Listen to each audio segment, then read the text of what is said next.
Suku Kombai. Namanya memang terdengar asing bagi banyak masyarakat di Indonesia. Suku Kombai adalah suku di pedalaman Papua yang keberadaannya baru ditemukan sekitar 40 tahun yang lalu. Suku ini merupakan salah satu masyarakat hukum adat di Papua yang memiliki kearifan lokal yang cukup terjaga karena didukung kondisi alam dan tradisi yang dibawanya. Suku Kombai terbagi ke dalam 5 kelompok. Kombai Tule, Kombai Hali, Kombai Tejan, Kombai Numbeaga, dan Sub Wanggom. Mereka adalah kelompok suku yang mendiami daerah pesisir selatan Papua dan tersebar di Kabupaten Bovendigol dan Mapi. Untuk memenuhi kebutuhan pangan sehari-hari, suku Kombai biasa bekerja meramu sagu yang tumbuh liar dalam hutan. Selain itu, mereka pun diwarisi keahlian dalam berburu. Tradisi berburu merupakan kegiatan bagi keakraban kaum pria suku ini sejak dulu. Para pria sangat senang menceritakan dan mengulangi cerita perburuan mereka saat pulang ke rumah. Biasa kalau berburu babi, kalau kita berburu dengan berburu pagi, kalau kami tidak ketemu, besok lagi jalan, kalau ketemu baru panah. Panah kita kejar paling lama sekitar 3 hari sampai 4 hari. Ada banyak cara berburu. Mengintai adalah metode yang sangat lazim digunakan dalam perburuan yang aktif. Pengintaian biasanya digabungkan dengan strategi lainnya seperti penyerangan mendadak. Misalnya dengan cara bersembunyi dan menunggu di dekat pepohonan yang menghasilkan makanan yang disukai binatang buruan. Atau dengan merobohkan dan membelah pohon-pohon sagu guna memancing babi-babi hutan mendekat dalam jarak sasaran panah. Sementara dalam perburuan pasif, pemasangan jerat atau perangkap adalah metode yang lazim, yaitu dengan membuat lubang tersembunyi atau lubang dengan umpan dan tali yang siap menjerat hewan buruan. Perangkap dipasang di jalur yang biasa dilewati oleh babi hutan. Jalur ini biasanya lebih rimbun, masih banyak pepohonan. Kontur tanahnya pun lebih basah dan berlumpur. Namun hal yang paling utama adalah jalur ini bukanlah jalur yang biasa dilalui manusia. Kami pakai kayu yang dia seperti karet, kami tancap dan kami pasang. Kasih turun, ada kayu yang kami sudah tancap di tanah, kasih turun, ada gai-gai juga yang kami pasang, macam gai-gai yang kami pasang itu dia penahan kayu untuk dia tidak terangkat. Dan kita perbedaan waktu zaman dulu, mereka masih pakai itu perangkap. Perangkap itu dibuat dari kayu.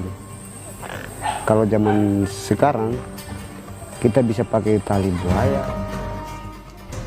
Teknik pembuatan perangkapnya sangatlah sederhana. Bahan kerangka perangkap memanfaatkan dahan dan kayu yang biasa tumbuh di hutan, lalu direkatkan dengan kulit rotan. Perangkap yang telah dipersiapkan oleh para pemburu ini nantinya akan ditutupi dengan daun-daun kering. Hal ini berguna untuk mengelabui babi hutan. Di atasnya ditaruh umpan berupa potongan sagu untuk menarik babi hutan datang mendekat. Perangkap pun siap terpasang. Kini saatnya menjauh dari lokasi untuk menunggu hewan buruan masuk perangkap. Insting akan tanda-tanda alam yang sudah terasah menjadi alarm bahwa binatang buruan sudah terperangkap. Setelah memastikan bahwa babi hutan berhasil masuk perangkap, para pemburu pun harus memanahnya. Tujuannya untuk mengantisipasi babi hutan terlepas dari jeratan.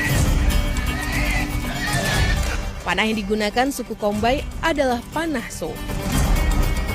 Panah ini adalah panah yang dibuat khusus dari bambu, dari tali pohon yang dipintal, lalu baru diikat. Setelah dipastikan babi hutan telah mati, maka jeratan pada babi pun bisa dilepaskan. Babi hutan siap dibawa pulang untuk dinikmati bersama. Rasa senang pun datang karena mereka berhasil mendapatkan hasil buruan yang diinginkan. Para pemburu pulang ke rumah sambil berdendang merayakan keberhasilan.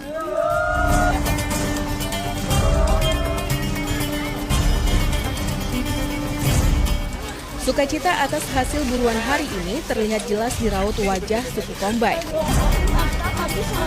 Saat ini hasil buruan memang semakin sulit didapat.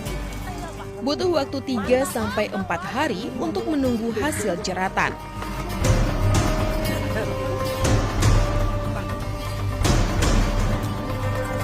Berkurangnya hasil buruan suku Kombay dipengaruhi dengan kondisi pepohonan hutan yang makin menyusut, berganti dengan kebun sawit yang semakin luas.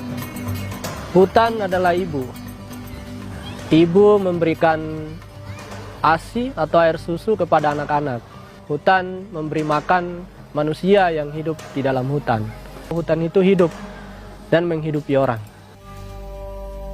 Sebagai pemilik hutan tropis terbesar yang relatif masih utuh, hutan Papua dalam ancaman menuju kehancuran.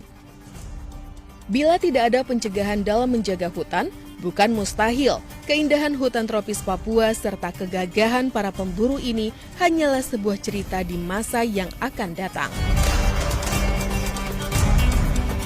Jika hutan hilang, saya kira kita sangat rugi. Ada banyak sumber kehidupan di dalam hutan. Dan hutan membantu kita untuk menjaga kehidupan kita manusia. Hutan memberikan kita udara yang segar, memberikan kita sumber makanan. Ada kelompok masyarakat hukum adat yang menggantungkan hidupnya pada hutan, dan dia kehilangan hutan. Kita harus bersama-sama bersatu padu berpikir untuk melestarikan hutan.